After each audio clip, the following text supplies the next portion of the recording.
பின்னது உலகம், அதனால் உழந்தும் உழவே தலை.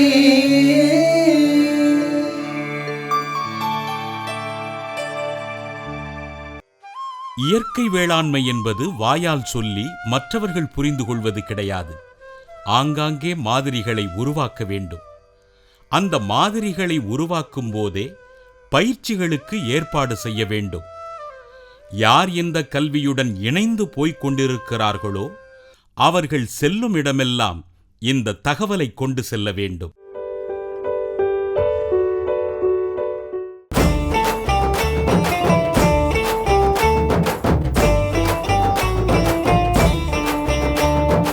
அன்பார்ந்த உழவர் பெருமக்களே, விழுப்புரம் மாவட்டம் கிளியனூர் கிராமத்தில் இயற்கை விவசாயம் செய்து வருபவர் திரு நிர்மல் ஜோ அவர்கள். இவர் ஒரு பொறியியல் பட்டதாரி. அயல்நாட்டில் பணிபுரிந்து தற்பொழுது தாயகம் திரும்பி பணியாற்றி வருகிறார். இவருக்கு நம்மாழ்வாரின் இயற்கை விவசாய கருத்துகளின் மேல் பற்றுதல் ஏற்பட்டு இயற்கை விவசாய முறையில் மா, கொய்யா போன்ற பழப்பயிர்களை நடவு செய்துள்ளார். மேலும் தீவிர இயற்கை விவசாயி திரு பூங்குன்றன் அவர்களின் வழிகாட்டுதலின்படி சேலம் சென்னா மற்றும் ஆத்தூர் கிச்சலி நெல் ரகங்களை இயற்கை முறையில் பயிரிட்டுள்ளார். இவர் அனுபவத்தை இப்பொழுது கேட்டு தெரிந்து கொள்வோம். வணக்கங்க. உங்களை பற்றி அறிமுகம் பண்ணீங்களே. நான் ஒரு தனியார் மென்பொருள் நிறுவனத்தில் பணிபுரிஞ்சிட்டு இருக்கிறேன். பகுதி நேர விவசாயியாக இது எங்கள் தோட்டம். அங்கே இருக்கிறது கிளியனூர் கிராமம், வானூர் தாலுக்கா, விழுப்புரம் மாவட்டம். 2 வருடத்துக்கு முன்னாடி என்னோட அக்காவுடைய கணவர் மாமா ஒரு ஆட்டு பண்ணையும் ஒரு நெல் சாகுபடி பண்ணலான்னு சொட்டு நீர் பாசனம்லாம் அமைச்சு ஆரம்பித்த தோட்டம் இது. நான் இப்போ ஒரு 12 வருடமாக யூஎஸில் வேலை செஞ்சுட்டு இப்போ கடந்த ஒரு ஏப்ரல் மாதம்தான் இந்தியாவுக்கு வந்தேன். உடல் நல ஒரு ஹெல்த் ரிலேட்டட் இதில் ஒரு தேடுதல், ஒரு நல்ல ஒரு ஹெல்த்தி லைஃப் ஸ்டைல் எப்படி வாழ்கிறது அப்படின்ற ஒரு தேடல். அப்போ நம்மாழ்வார் ஐயாவோட இயற்கைக்கு திரும்பும் பாதைன்னு அந்த காணொலி தொகுப்பு பார்த்தேன். அப்போ பார்த்தப்போ அவருடைய மேலும் அவருடைய பேச்சுக்கள் இதெல்லாம் இது பண்ணப்போ அவங்க சொல்கிற விஷயங்கள்லாம் சரியாக இருக்குது. நம்ம ஒரு விவசாய குடும்ப ஒரு பேக்ரவுண்ட்லேருந்து வந்துட்டு நம்ம இதில் ஈடுபடாமல் இருந்தால் எனக்கு அது ஒரு மன உறுத்தலாக இருந்தது. ஆரம்பத்தில் எனக்கு விவசாயம் நான் ஒரு காலகட்டத்தில் விவசாயத்துக்குள்ளார வருவேன்ற ஒரு எண்ணமே கிடையாது. இப்போ இந்த கடந்த ஒரு வருஷத்தில் வந்த மனமாற்றம் இது. இப்போ ஏப்ரல் மாதம் வந்தாச்சு இங்கே. இப்போ இந்த ஏரியா பார்த்திங்கன்னா அப்பா பல வருடங்களாக அவங்களுக்கு கொஞ்சம் உடல் சோர்வு ஏற்பட்டதுக்கப்புறம் சவுக்கு தான் பிரதான பயிராக வேறு பயிரிடலை, வேறு எதுவும் பயிரிடலை. அதாவது அப்பாவால் நேரடி பண்ணை கண்காணிக்க முடியல. ஆமாம், கண்காணிக்க முடியல. அந்த ஒரு சூழ்நிலையில் சவுக்கு தான் பிரதானமாக போட ஆரம்பித்தாங்க. 3 வருஷத்துக்கு ஒரு தடவை வெட்டுவாங்க, திரும்ப சவுக்கே போடுறது, இப்படியே தான் போயிட்டு இருந்தது. தண்ணி பற்றாக்குறை இந்த பிரச்சனைகள்லாம் இருக்கிறதுனால இன்னும் போக போக தண்ணி பற்றாக்குறை இன்னும் மோசமாக தான் போகுன்ற ஒரு பரவலான ஒரு இது எல்லாருக்குமே தெரியும். அதனால் சொட்டு நீர் பாசனம் அந்த மாதிரி தண்ணியை சிக்கனமாக சேமித்து என்னென்ன பண்ண முடியுமோ அதுக்கான கட்டமைப்புகள்லாம் முதல்ல பண்ணி முடிச்சுட்டு பழத்தோட்டம் அமைச்சிருக்கோம். இப்போ மா, கொய்யா பயிரிட்டுருக்குறோம். இயற்கை விவசாயத்தை பற்றின அந்த யூடியூப் வீடியோக்கள்லாம் நான் பார்க்குறப்ப மக்கள் டிவியில் நீங்கள் இங்கே பாண்டிச்சேரியில் தமிழ் ஆசிரியர் பூங்குன்றன் அவர்களோட தொகுப்பு பார்த்தோம்.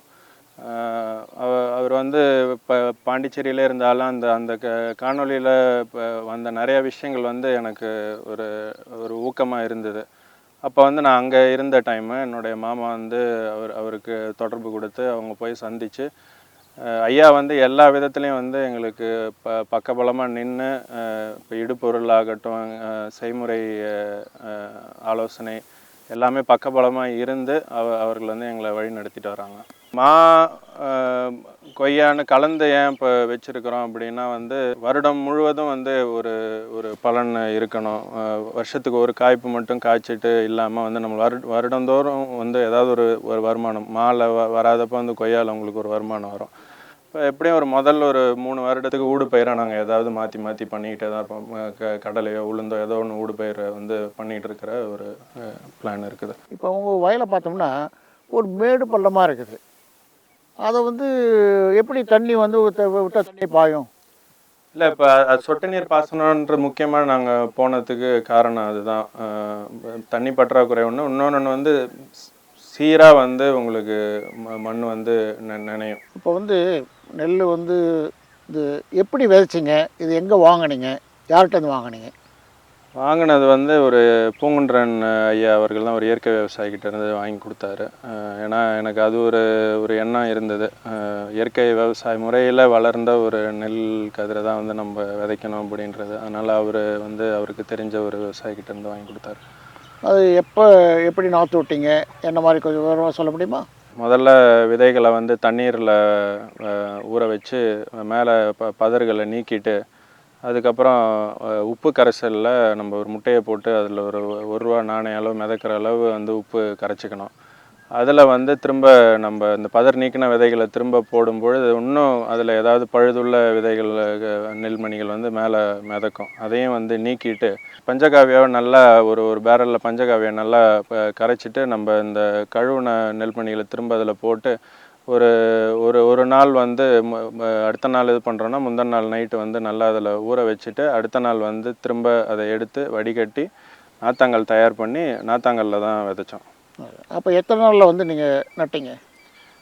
25வது நாள் வந்து நாத்தாங்கல்ல 25 நாள், அதுக்கப்புறம் வந்து நடவு செஞ்சோம். சரி, நடவு வயலை வந்து எப்படி தயார் பண்ணீங்க?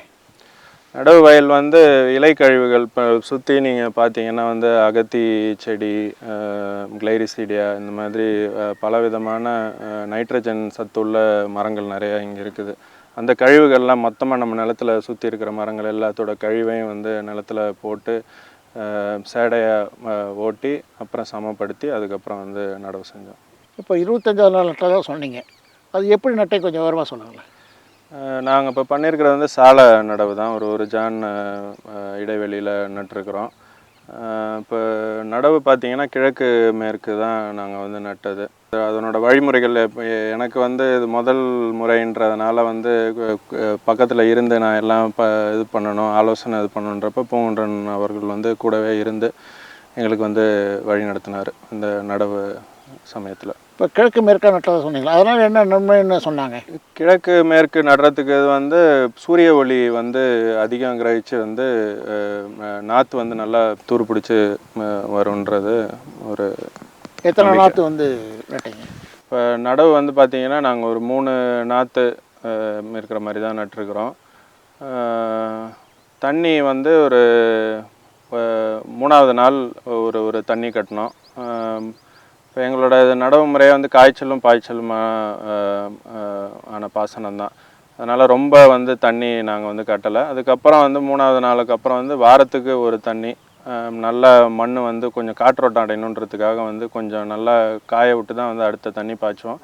தண்ணி இப்போ பாசனம் பண்ணுற எப்போவுமே வந்து வெறும் தண்ணி வந்து எங்கள் வயலில் நாங்கள் இப்போ எந்த செடி எந்த பயிராக இருந்தாலும் நாங்கள் வந்து வெறும் தண்ணி பாய்ச்சறதில்லை. பஞ்சகாவியாவோ இல்லை வேஸ்ட் டிகம்போசரோ இஎம்ஓ இல்லை எல்லாம் கலந்து எப்போ வந்து தண்ணி பாசனம் இருந்தாலும் வந்து ஏதாவது ஒரு இயற்கை இடுபொருள் வந்து அனுப்பிச்சிட்டே தான் இருப்போம். அப்போ ஒவ்வொரு தண்ணிக்கும் ஏதாவது மாற்றி மாற்றி செய்கிறீங்க? ஆமாம், கண்டிப்பாக. அதே மாதிரி இலைவழி ஊட்டமாகவும் வந்து நாங்கள் பஞ்சகாவியா ஸ்ப்ரே பண்ணுறது.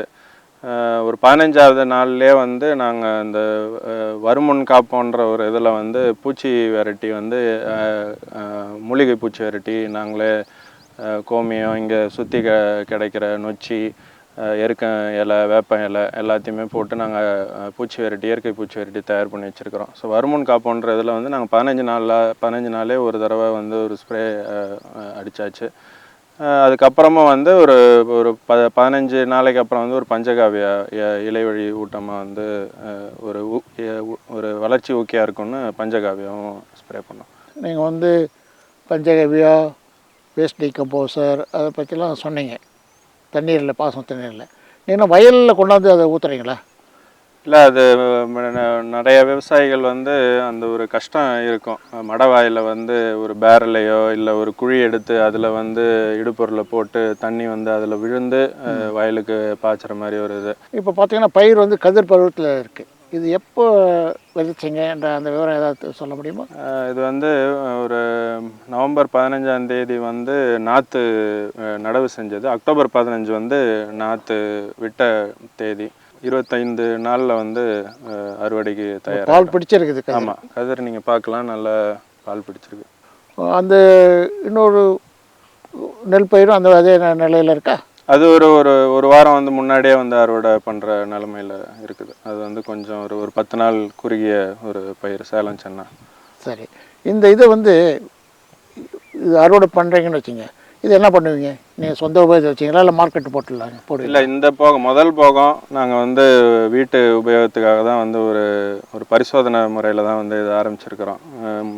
வீட்டு உபயோகம் போக வந்து நண்பர்கள், உற்றார் உறவினர்களுக்கு பகிர்ந்து கொடுக்குற மாதிரி ஒரு எண்ணம். இப்போ வந்து நீங்கள் வந்து ஒரு நல்ல வேலையில் இருந்தீங்க, வெளிநாட்டுக்கெல்லாம் போய் பணிபுரிந்து வந்துடுங்க, இப்பயும் பணியில் இருக்கீங்க. இது ஒரு பகுதி நேரமாக அப்பப்போ வந்து நீங்கள் வந்து பார்த்துட்டீங்க ஒரு ஆர்வத்தில். உங்களுடைய எதிர்கால திட்டம் என்ன? கண்டிப்பாக வந்து எதிர்கால திட்டம் வந்து முழு நேர ஒரு விவசாயி ஆகணுன்ற ஒரு ஆர்வம் இருக்குது. இப்போ இந்த மரப்பயிர் எல்லாம் வச்சுருக்கிறதுக்கு இன்னொரு காரணம் வந்து பார்த்திங்கன்னா, இதை வந்து ஒரு இன்டகிரேட்டட் ஃபார்மாக வந்து ஒருங்கிணைந்த பண்ணையமாக வந்து மாற்றணுன்ற ஒரு ஐடியா இருக்குது. ஆடு, கோழி, ஒரு பண்ணைக்கூட்டை அமைச்சு வந்து எல்லா உயிர் சூழலையும் வந்து நம்ம நிலத்தில் கொண்டு வரணும்னு ஒரு எண்ணம் இருக்குது. அதற்கு இப்போ வந்து நீங்கள் முன்னோடியாக வந்து இப்போ வந்து மரங்கள் வந்து சுற்றிலும் நட்டுருவா. மரம் நடுறதுன்றது வந்து இப்போ அது வந்து ஏற்கனவே கால தாமதமான ஒரு சூழ்நிலை தான்.